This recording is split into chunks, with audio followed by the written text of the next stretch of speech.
Great. Okie dokie. It's about to Very go live. good. So welcome everybody. And it's a real delight to welcome back Charles Ridley again with us for the third time now. And the topic of today's conversation and podcast is around resilience and how to thrive in times of crisis. And I know, Charles, I think last time we spoke, which was a long time ago, you said that you actually run courses on this. Is that right? Is that for practitioners or who do you Well, do? mostly anybody that wants to do touch for a living. Oh, okay. Yeah. There are people that don't do it for a living. They just want to touch their family members or, Yeah. their children. Yeah. But people don't do touch Right. because Okay. it's all related to the disposition while touching. Yeah. It's in that context. Of course, though, it requires a meditative practice. Right. If we're always drained and we're completely terrified all the time or feeling like our will is weak, Yeah. we first of all, we don't have any business touching other people. And secondly, we're not resilient, like you said, enough to be in that communal space when we're touching another person. Yeah. Absolutely. And so yes, my courses are mostly designed for heal thyself, Right. That's or correct. really, and the Yeah. better word is develop thyself. Yeah. I mean, if it's two stages, right? There's the healing to the wholeness, and then there's the wholeness becoming stronger and stronger and stronger, the Right. potentization. Yeah. And the key is for you and me or anybody else that's interested is to develop stronger and stronger and stronger potency inside the body. Mm-hmm. And I don't want to say it like with being flippant, but to develop, this is gonna not sound right, but develop an invincibility. Mm-hmm. Mm-hmm. Invincibility with regard to the counter forces to life. Mm-hmm. I mean, I'm sure we are all aware of the strength, the increasing daily strength of these counter forces, the forces that are not about living and life and potency and the divine feminine wisdom, but are more about me, the narcissist, the let's get everything out of life for myself at the Oh, expense of anything and anybody else. sure. And that's growing, right? Yeah, it is. Yeah. You just read about, I'm sure, what the Supreme Court just decided is that a president can be invincible to Right. law. He's above the law now. Pretty amazing. Extraordinary, extraordinary. Yeah. I mean, there's a few threads there I'd like to pick up on. So when you use the word potency, Yeah. I know obviously that's a word we use a lot in craniosacral work. Yeah. It sounds like you're using it beyond that, though, in terms of resilience. Yeah. And also, Yeah. like one of the things that is crucial, like when we're working with people and stuff comes up, our ability to hold whatever comes up, which in my experience is getting kind of a little bit more extreme in terms of people's distress. And so we as healers or manual therapists, that ability to hold whatever comes up is Yeah. really crucial, because if we can't hold the space and be with it somehow, then we're lost. Well, everything is lost, isn't it? So, Brilliant. right. So perhaps could we start with this word crisis? And Yeah. because it's a word that's used a lot. And I think there are lots of layers to it in terms of where we're at now. And what I've noticed in myself, but also particularly with clients and colleagues, is because there are so many levels and so many directions coming at us from all over the place in terms of our physical health, our nutrition, environmental, political, COVID, all those things, that it can easily get overwhelming, and people can go into a kind of denial. almost an unconscious denial about, well, what, like what crisis? Everything seems to be fine. It's like, like, because otherwise, and particularly, I think, there's also levels of, I think this happened a lot with COVID, but it's also happening, I think, in relation to what's happening with Russia and all that kind of thing. Mhm.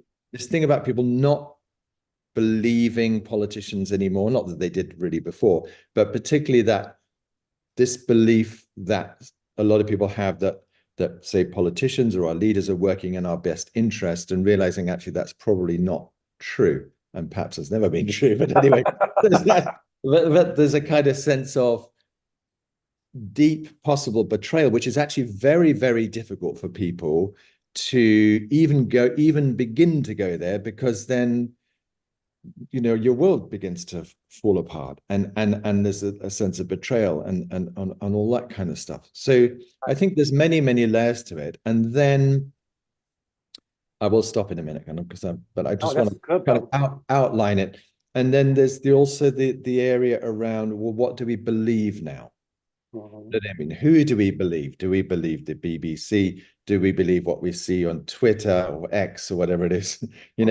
We believe these videos. Who do we know? If that's really Kate Middleton, if it's, is it really Biden speaking? I mean, even, all these things. My God, Right. how, like, what's true? So there's all these kind of layers about that are really kind of deep, that are attacking our ability to trust in what we perceive and ourselves. And I mean, this happened a lot in COVID, didn't it? Like our ability to trust each other, our ability to trust our own bodies to fight off illness, all these kind of things. I suppose what I'm saying is, it goes to a very, very deep level, this sense of crisis, I think. Core. Probably more than we've ever experienced before. Certainly more than I've ever experienced before. Exactly.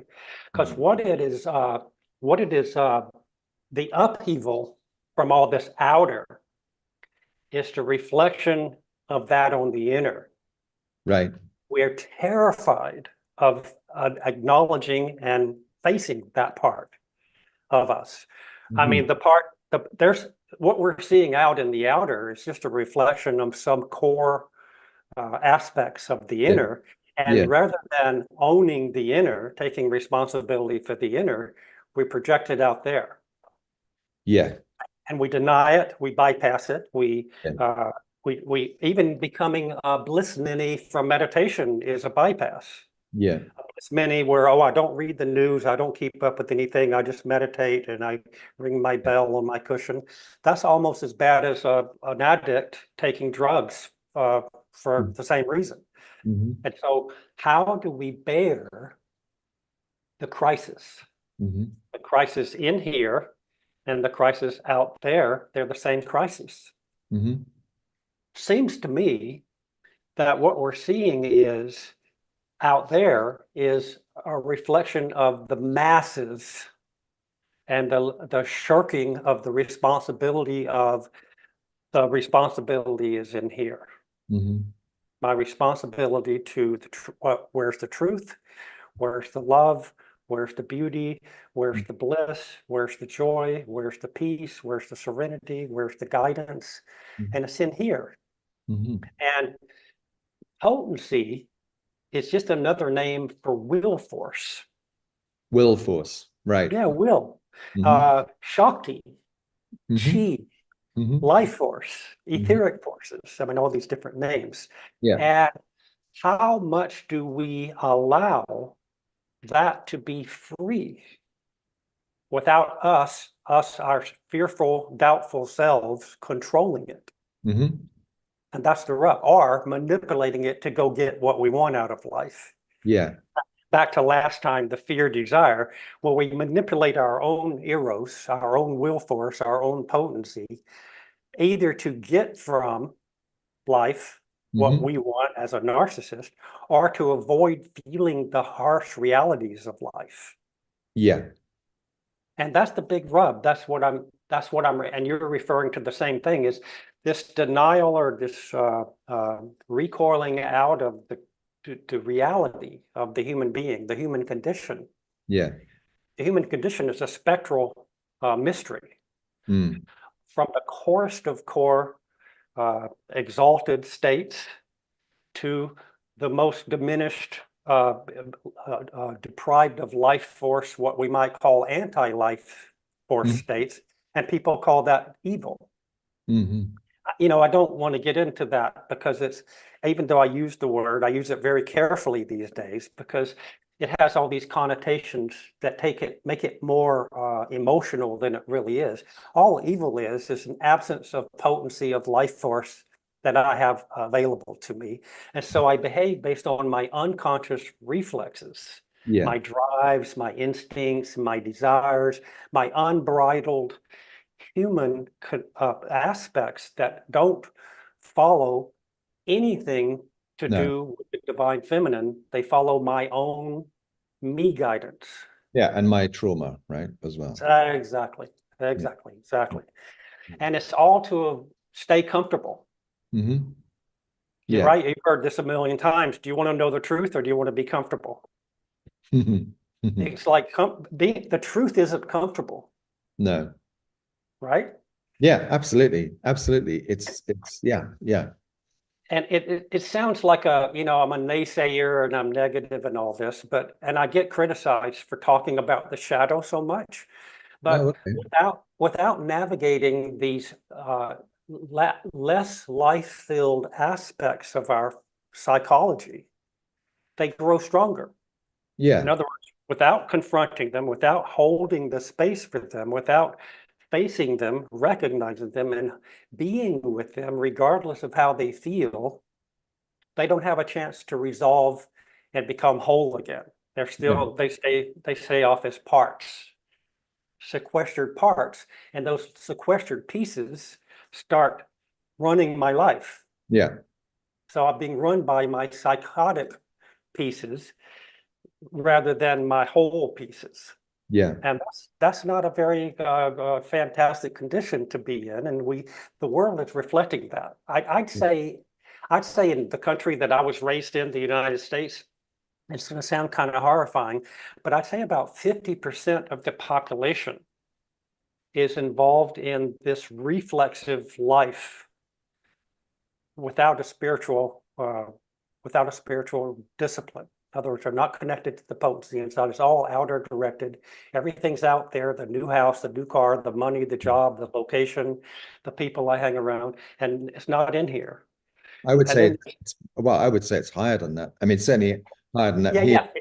Yeah, for sure. That's the extreme.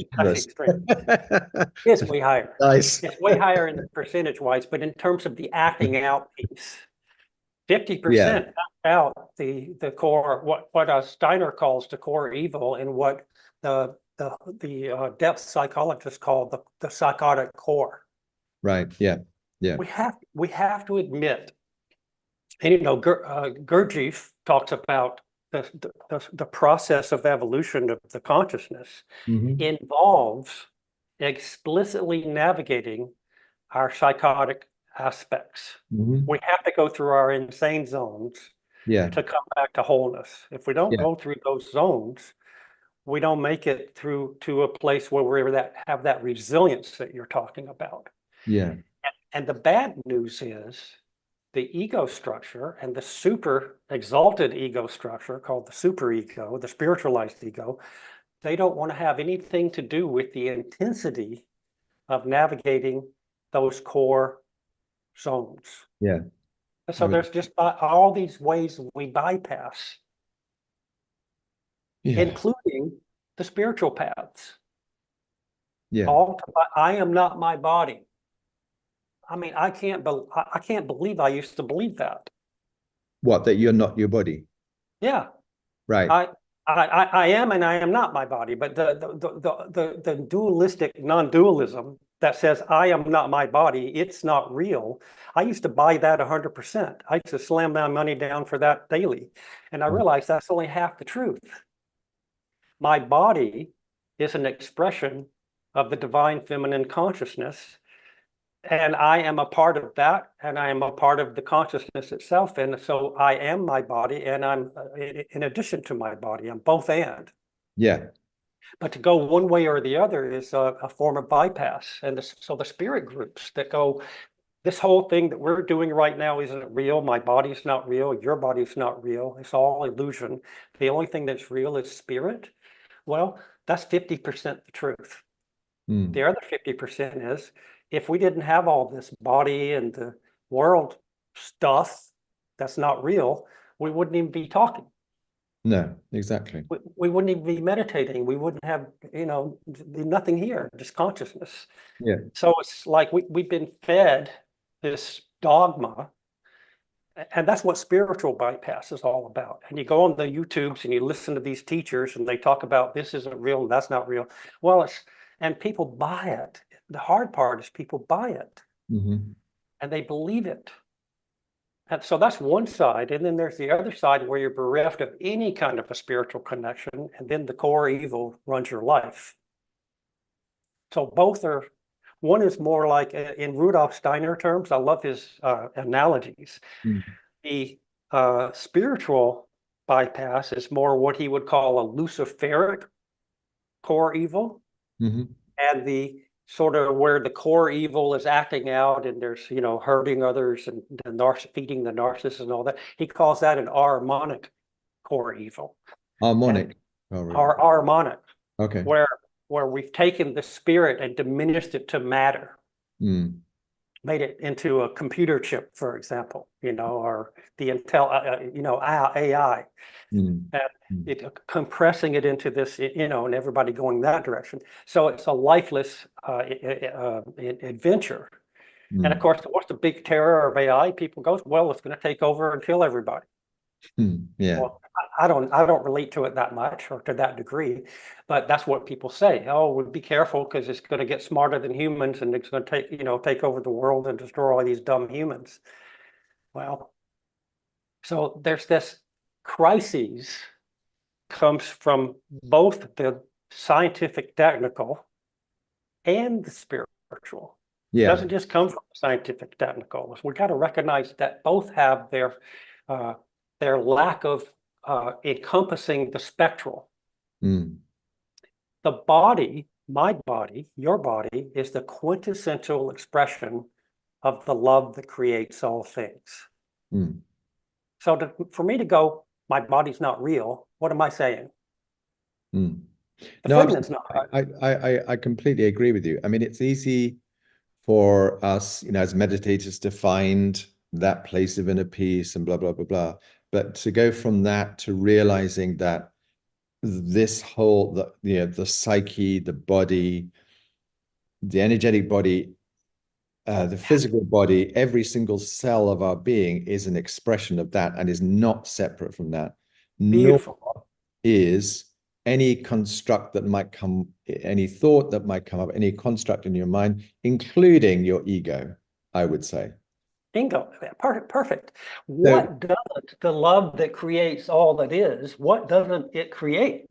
exactly. But it can't, I mean, if this whole thing about non-duality is true, then that must be so, right? That there Right. isn't anything separate. There cannot be anything that arises in consciousness like Shakti creating things, right? Cannot Right. be separate. There cannot be any separation. So It can't be. that is a challenging place because it can feel very, very open, quite raw because you can't shield from anything. It's like everything that comes up is Right. now, and it's like Right. it, right? And that requires resilience Yes. that we're talking about. Yes. We cannot bear the reality of my horrible thoughts. I'm just going to speak for myself, my horrible evil thoughts, my desires, my longings, my body, my nutrition, my lifestyle is all from the same source. Yeah. And it's all valid, all has some degree of realness, for lack of a better word. It's not to be excluded. Mm. No. And that takes an amazing amount of spiritual muscles. Yeah.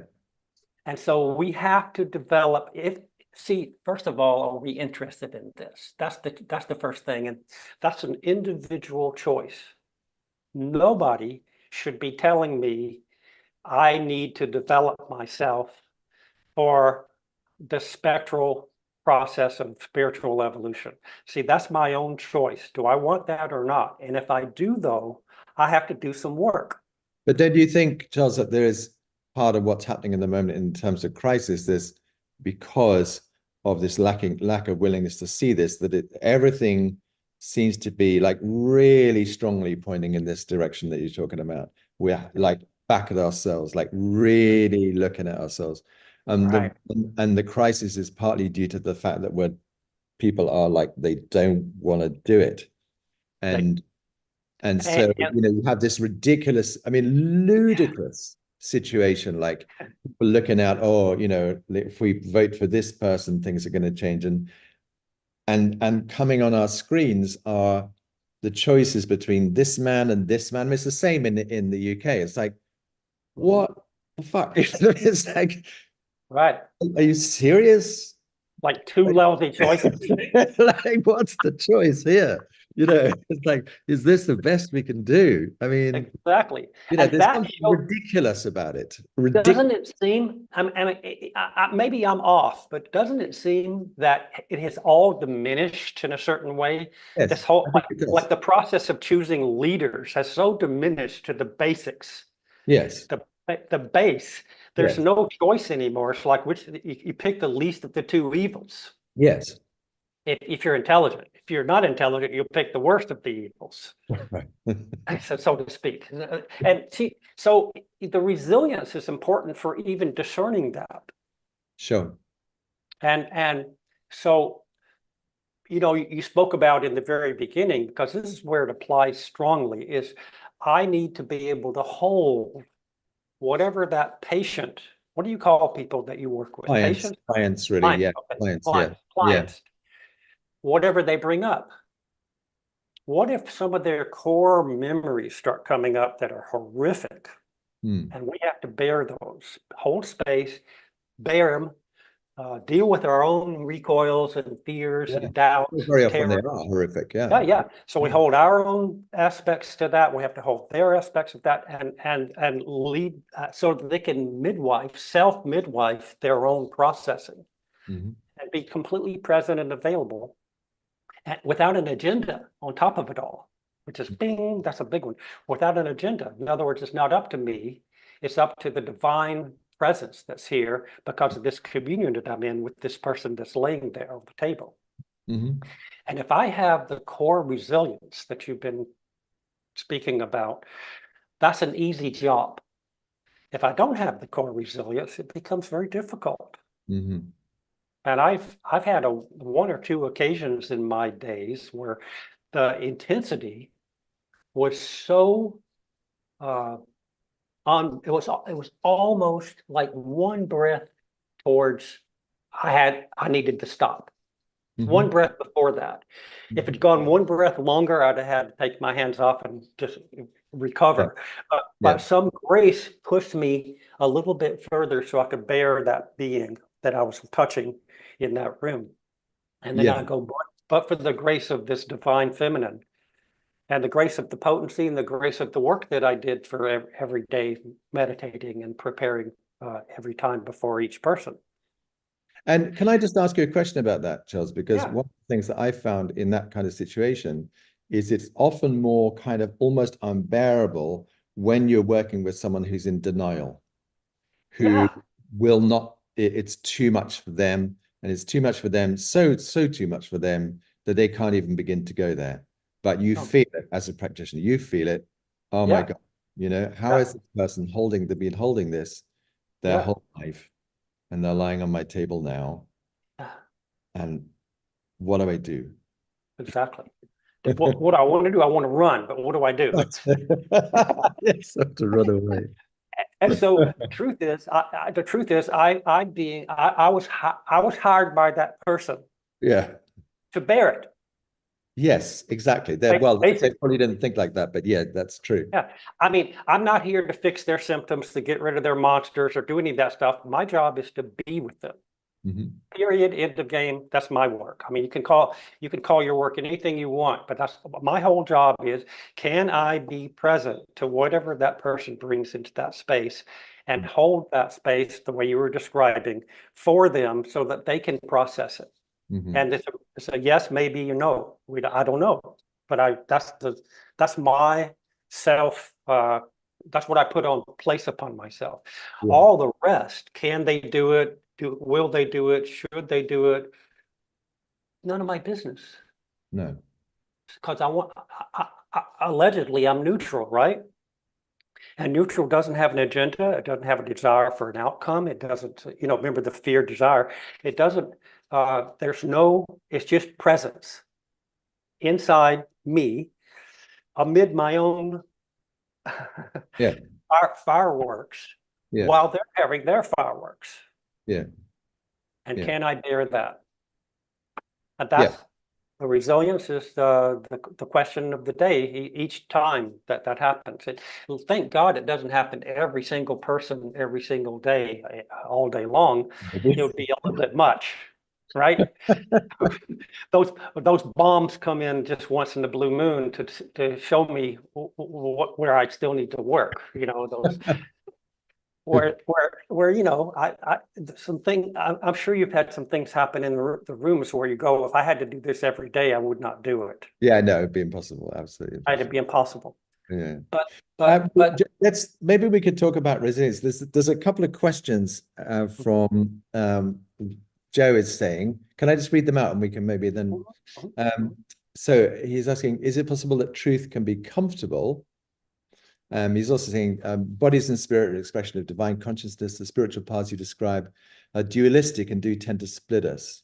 And then the last thing is I've struggled with a client in denial. It's hard, and I had to protect myself from their unsaid rage and despair. So that's, yeah. I don't know. Do you want to say anything about any of those comments there? Is it possible that truth can be comfortable? can it be comfortable? Yes. Yeah. Okay. Yeah, it's comfortable. But that takes work, though. That's that resilience piece. When we're resilient, when our potency is so strong in our bodies, now listen to this, here it comes. We can be in a state of sacred repose amid the fireworks. In other words, the Buddha again, remember last time, I will not move. I stay in neutral. I stay in my midline. I don't get pulled by fear. I don't get pulled by desire. I'm here. I'm present. And whatever's here is, can I bear it or not? That can I bear it or not is more a question of my own psychology. Because given that the person picked me, obviously there's some some co-resonance with my own shadows, right? It's not random, I don't think. No, that's very often true. Yeah. Yeah, I don't believe that's random. I think that's some kind of the wisdom of their bodies pick me because No. I might have navigated or not navigated some issues that they want to navigate, and they pick me to do that with, practice that with. Yeah. And so truth is only unbearable when we're not resilient. And it's only unbearable to an ego structure that separates things into parts and uses them, manipulates them for selfish gain. Then truth is unbearable. But truth isn't unbearable when we're whole. It's the magic carpet, actually, on some level, and that's why we can be in a sacred repose regardless of what's going on. And that's what we need now. A sacred repose, and it's a true state, and it's said differently in different traditions. One tradition calls it extinguishment of all fear, all of the power of fear, the power of desire, the pulls. See, it isn't that fear is gone or desire is gone. It's this power to move me out of my repose is gone because the power of the potency in me is stronger. Right. Than. right? I mean, so makes sense. Yeah. we pump up the balloon of the potency in the body, in the flesh, in the cells, and the whole everything, the physiology, the whole deal, the midline, the nervous system, and then we can easily bear these processes. The bombs in those rooms are grow points. I'll go, oh, I see. I need to work a little bit more in this area or this aspect because it's not normal. It's not every day. It's not every patient or client.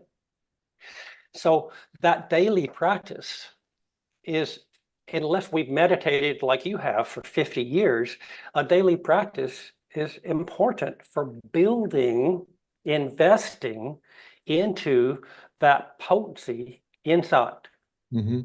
So that I can rest inside to the point of repose, which extinguishes the power of the fear and the desire. That pulls us out of the midline, out of the neutral. And that obviously helps us go to the grocery store and deal with the political situation and the pollution and the blah, blah, blah, things you were mentioning, all the levels and degrees of really lacking a life force, bereft of the life force, bereft of the potency. It's a funny state. We're in a bipolar state in a certain way. If we do this work for ourselves, we find that more and more common in more and more numbers, we can notice how bereft culture, society has become of that potency as a group field. Yeah, absolutely. And that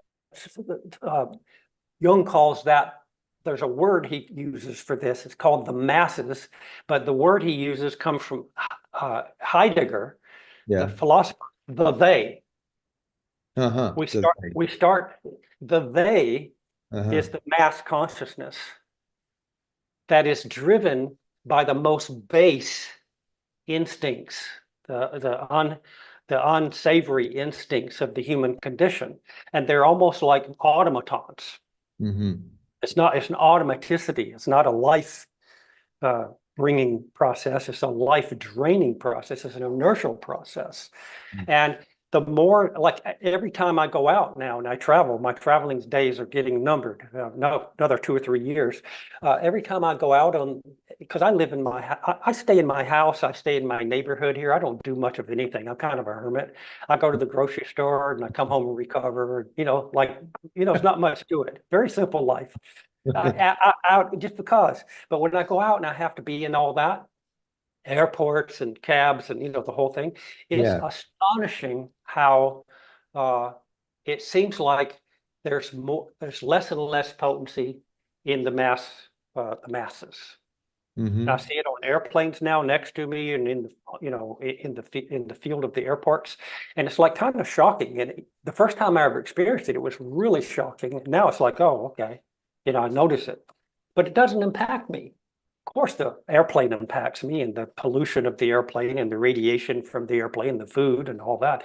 Because, I take 8 airplanes, 4 to get to Europe and 4 to get back. So it's like a horrific. Oh, wow. Yeah, it's terrible. Well, because I'm in Mexico, it's like it isn't just a straight shot to Mexico. I go to Mexico, to the United States. The United States is some hub, and then a hub to the city. So it's like 4 planes, and it's 2 days. It's like, and that's getting to the protoplasm isn't appreciating that at my age. I'm 70 now. And it's like, Charles, you got to stop this. And I'm saying, okay, give me a few more years. And I don't want it to break me so that I can't do anything. So I'm going to stop before that happens. Yeah. It's hard to stop. Well, okay. So the question is, I suppose we've touched on what we can do as practitioners. Then, well, I mean, in terms of like building potency, building resilience with our clients, or well, I suppose the question is then why has that happened? What you're observing and what I observe, absolutely, I would agree with you. Why is that happening so quickly and so dramatically over the last few years. Yeah, it's only been what, 5, 6 years, right? Yeah, that's been very noticeable. I mean, I notice, I mean, I remember even like 20 years ago noticing because I worked I mean, I've been practicing for 30 years, but before that I was a school teacher. Oh, And so I worked a lot with kids, but I noticed, just like walking down the street and noticing with some of the kids that there was not much life in their eyes. yeah, it's like, hello. And now Right. that started for me about 20 years ago. Yeah, And I don't know where that came from. So there's within that look in the eyes, which is kind of like there is this I suppose, lack of connection to the heart, lack of connection to spirit, somehow yeah, and then yeah. a thing that we would normally relate to, which is a warmth of personality, a generosity of spirit, this kind of thing, which I take as normal, that us humans should be exhibiting, all of us, right? Everyone we meet should be exhibiting. So that Right, side now is in the minority, isn't it? exactly. That you don't see that when you come across it now. Wow, that's really nice. That woman there at the airport, and she was Right. talking. That was that was a She really nice she's connection. alive. It's like, well, that's rare. That's rare. So, I know. and It's I don't. gone reversed. If you look, I mean, it's interesting. If you look back at old movies, like not, I'm not talking about Hollywood movies. I'm talking about footage. My partner loves to look at footage from the like 1940s, and just people in the street and how they were. It Right, seems like there was much more of that connection. I mean, well, right, without wanting to idolize and think it was better then, but there right, was something right. spirit that expressed itself more at that See, time. I don't know. yeah. And So there you have it. You just named it. The spirit expressed itself more in those days. it seems like that. Yeah. So what happened? Well, I don't know what happened, but I have a couple of guesses. Yeah. One, and it's connected to number two. One was television, and Television. two was internet, Right. and three is social media. And Right. so those three things came along right around then, 50s. I think 50s. it was 50s when TVs, Yeah. and people started watching televisions all day long in their Yeah. house, their soap operas and this and that and the other. And then the internet started, and now people are doing their internet. And then social media became popular. And now so it's TV, internet, and social media. And now social media influencers developing this presentation, Yes. this Luciferic, oh, follow me and give me your money and buy my products and do this and do that. And I'll tell you to turn your head left and you turn your head and that. And Yeah. this luring of the spirit out of myself onto other out there.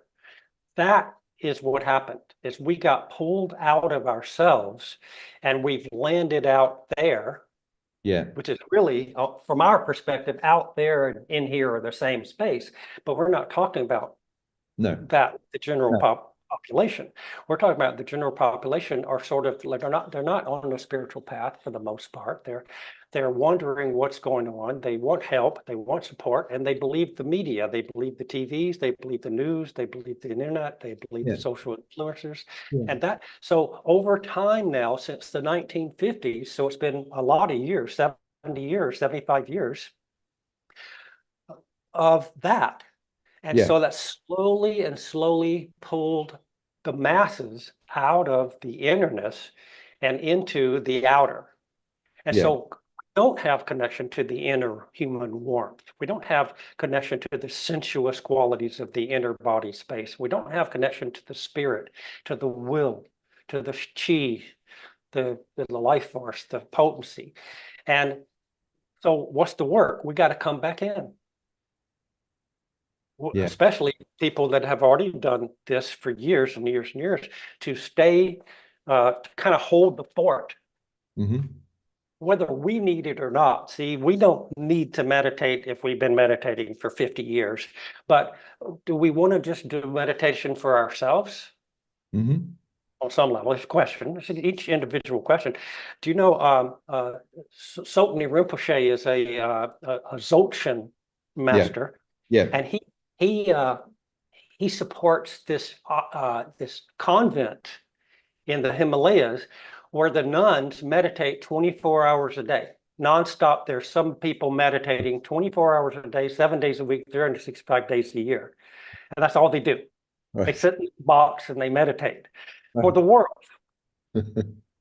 I mean, they don't, one person doesn't meditate like that. They do tag team, right? I don't know how long one person actually meditates, Yeah. but basically the whole thing is about meditating.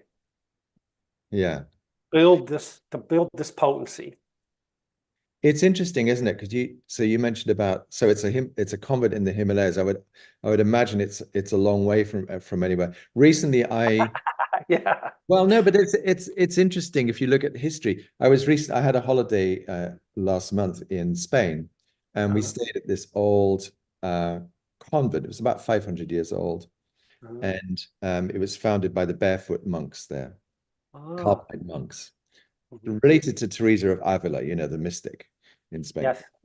But the interesting thing is that first of all, one of the first things they did was build this wall around this whole thing, which was in the mountains. I mean, horrendously difficult. This wall must have been like 10 miles long, all around, thick thing, really high. I mean, how they did it, I don't know.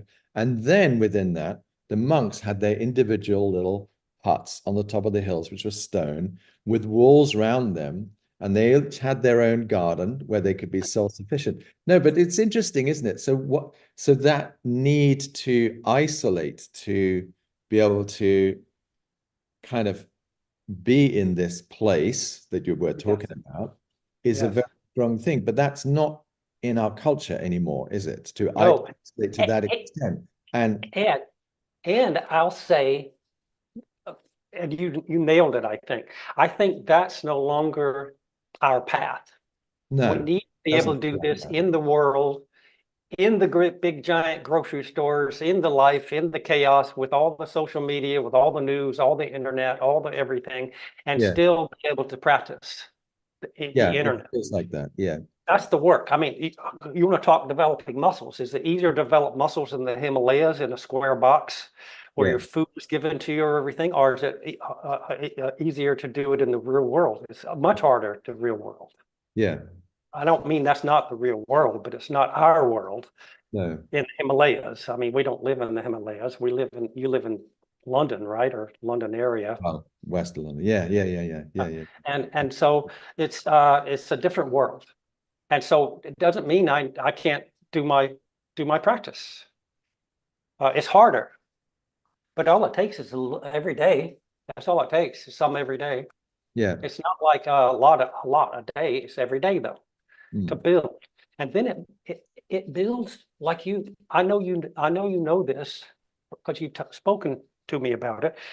There gets to a point where you don't need to do it to meditate anymore. In other words, you don't need it Hmm. to build muscles, because once a certain type of a maturity occurs in the meditation, Mm. there's an implosion.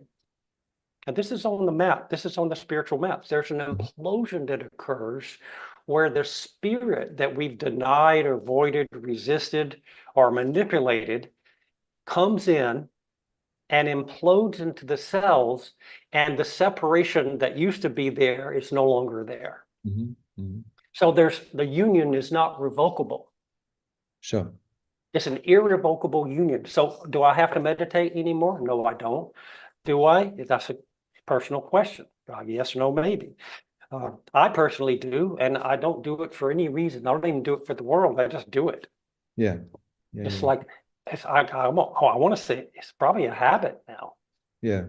A habit. So, and I do that same a little mini of that before I touch people, every single person. Before I Yeah. touch them, I do a little mini meditation, and Yeah. I'm basically meditating while I'm touching, and I'm letting the innerness, the inner processes guide my touch. I don't have an agenda. I don't have a protocol. I don't have bones I need to go to.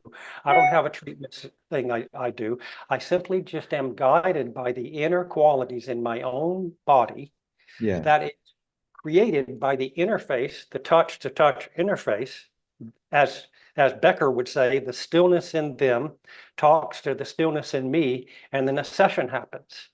Another way of saying it is the potency in them speaks to the potency in me, and a session happens. Yeah. And the more I have developed my capacities to bear this, what's going on, and really to cultivate that repose, effortless repose, the easier it is for that person to have the potency they need to navigate conditions, Yeah. memories, trauma, circumstances, situations, history, biography. Yeah.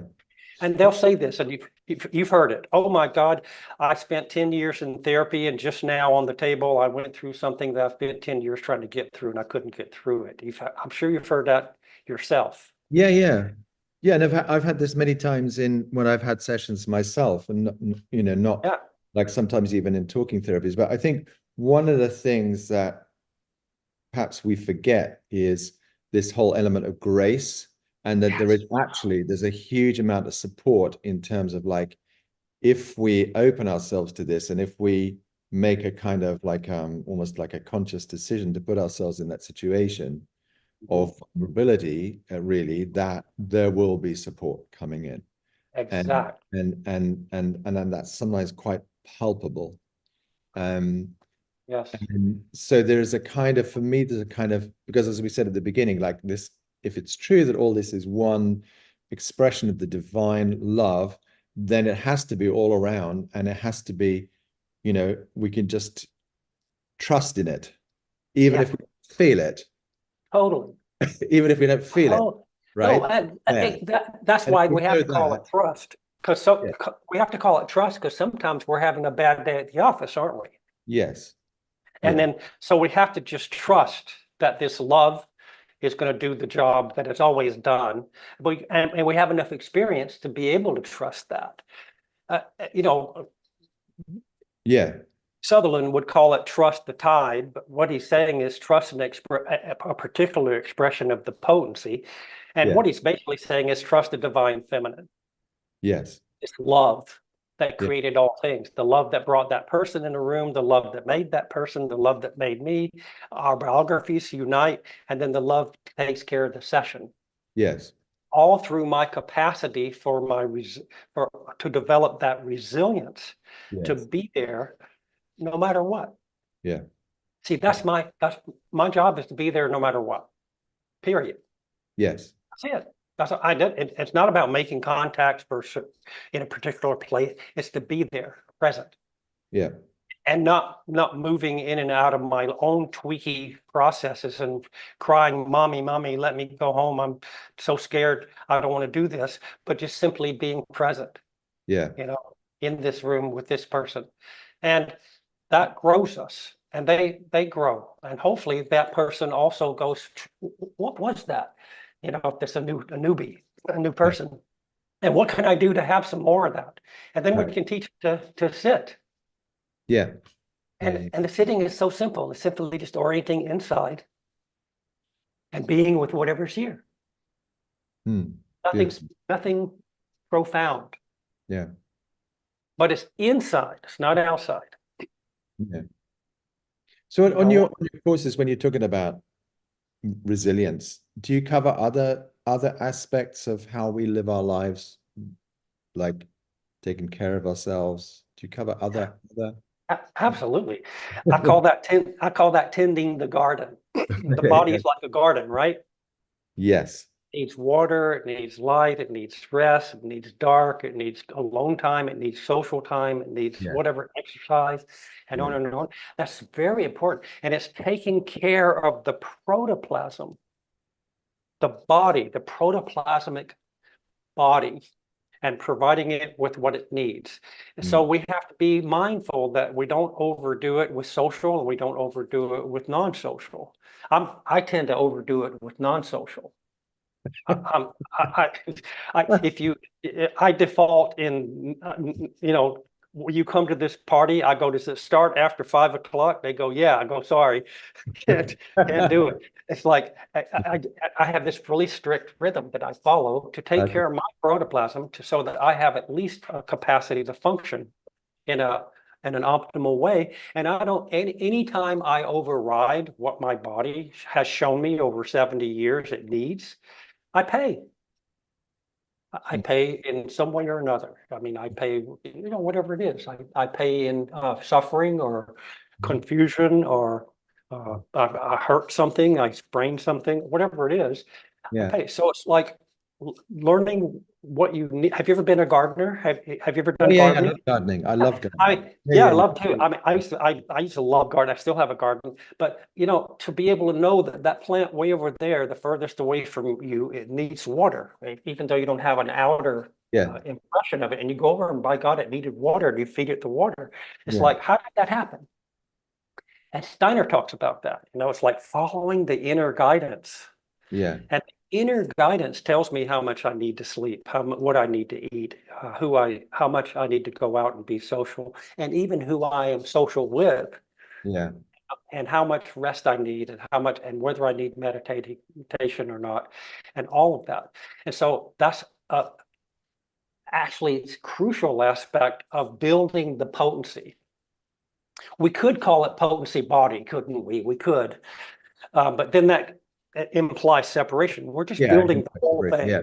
Yeah. The Yeah. potency is like the juice of the whole organism. Yeah. And the resilience is the result of building that. Yeah. And the resilience leads to repose, no matter what's happening. No matter what happens, I can bear it. And the more potent, the more resilient I am, the more effortless that is. Yeah. So it's very much around listening, isn't it, to one's own body, really getting sensitive to that, and really honoring it. In and down, in Yeah. and down.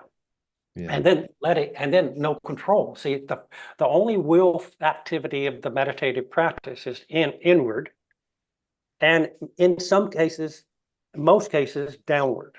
We don't want to be in the head only. We want to be in the heart field or the pelvic floor. We have enough going on in the head field. We've overamped the head field.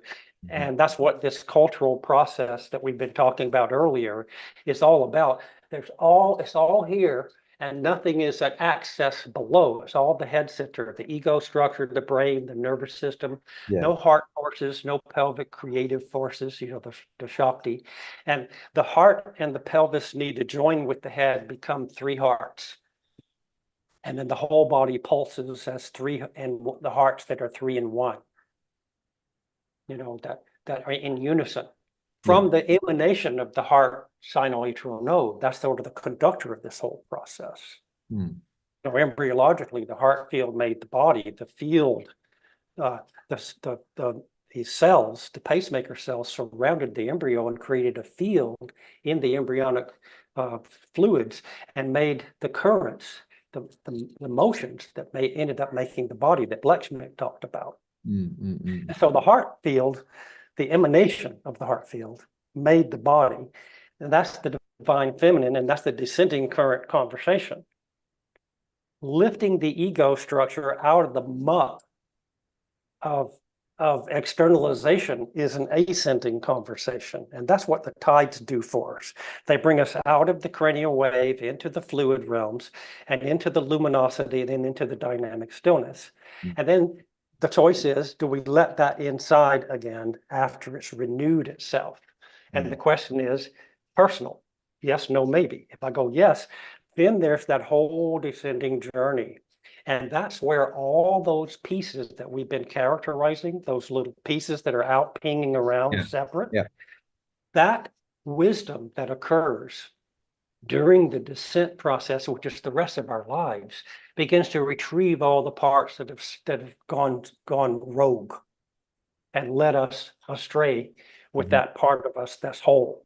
And so the parts come back to the whole for the rest of our existence. I mean, I don't think there's an end. I don't even think about an end. It's just retrieval of those pieces that flew off and started behaving as though they're individual, Mm. separate from us, and run us, drive us like a, machine. Yeah, yeah, yeah, So, so the descending current work is the work of the day-to-day sitting with day-to-day life, not in a monastery and not in a convent, but just in our day-to-day lives, and then show up for whatever we do for our service in the world. yeah. Beautiful. It's just work, though. It's not a lot of work. It's just daily work, consistent work, Yeah, until it's not necessary anymore, and then you have to decide, do you want to sit or not? I never even had to decide. It's not even negotiable. It became such a habit. I guess it's a habit. It doesn't sound very living, but it's just wake up, make my coffee, and I sit. Boom. yeah, Nothing fancy about it. And then after a certain amount of time, it's over. yeah. Just like plugging it back in, so to speak, because the day can wear some of that out, right? I know for me, when I started meditating all those years ago, there was it felt like, I didn't admit it at the time, but it did feel a bit like an addiction, that I had to get this kind of like a high from it, like I had to get a particular kind of experience. I'm That with went on you. for quite a long time, and then at some point there was a kind of realization that this was never going to get me anywhere.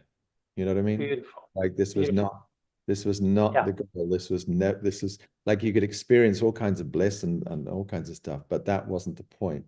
There was something That's else. it. And see, that's the big trap in the meditative path, is the bliss. To meditate for the bliss. Yeah, Well, you do that. Yeah. hello. But that's not, like you say, that's just another, that joke about learning how to walk on water. It takes you 30 years of meditating 10 hours a day. And some Yeah. guy says it only cost a nickel to take a boat. You did all that for Yes. 30 years. Yes. It's like that. It's like, why bother? The bliss is something that's it's an after effect of meditation, but it's also an after effect of just being inside yourself Yeah. and dwelling in your innerness, the indwelling of yourself, Yeah. and letting the sensuousness of that be your guiding principle, what guides you in Mm. life. You don't think ahead of time, what do I want? You let it just come up. Absolutely. Where's my hand go? It comes up. You don't go, oh, I need to do this. It just comes, just instinctual Yeah. from in. And innate bliss is a Buddhic term, but it's a Buddhic term. It's it's a term that means the same thing as the potency. It's Mhm. innate bliss, potency, Mm. Shakti, life force, Yeah. will, eros, Yeah. Absolutely. same stuff. My God, we've got 2 minutes to go. Oh, Well, no, Jesus. it Goes like that, doesn't it? does indeed. Oh, thank you so much, Charles. That was great. Total pleasure. Well, You I never hope. know where these things are going to go. That's the fun part. No, you don't. I know. Oh, It's good. Well, it'd be lovely to do another one at some point. okay. Any last things you want to say to No, can't I, see? I just think that you named it earlier, that we're in a time of crisis. And the question for ourselves individually is, what do you want to do with that? Where's your work in that? Do you have any, are you a participant in the crises? Are you able to be present and hold space for the crises to resolve? Because the truth is, I think the crises is a process of self-resolution to a better, a more coherent order. Yeah. It looks bad on paper, but I think if we can bear it, it's going to look okay somewhere down the road. I don't know if I'm going to be alive, but it's going to look better down the road. That's my optimist Yeah. speaking. No, I mean, I've struggled for, well, I would say quite a few years actually with like, because when you're aware, you see where the world's going. You see this is unsustainable. But the struggle has been, well, what can I do? And Yeah. what can I do? Should I do this? Should I do that? Should I focus on healing post-generation trauma? Blah, blah, blah, blah. You know what I mean? But that movement is very much outside. It's like, Big. well, there, should I go Big. here? Should I go there? Yeah. You know what I mean? Yeah. That's Yeah. quite a struggle. So, and then so coming back to what we've been talking about, just really coming back to this expression all, you know, all the way through is Beautiful. it needs a lot of, I guess, trust and faith as well. It needs, okay, I just need to come home. I just need to. That's it. That's all. I need to come home. And where's home? In here. Doesn't mean we don't play out there. Yeah. In here and out there become just words when we land in here to a certain degree of implosion. Then Yeah. in and out are just words. Yeah. No difference. No, That's I the agree. way.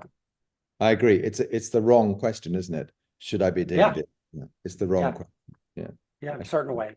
That's the question. That's a sincere question, but the real question is where am I located to be of service?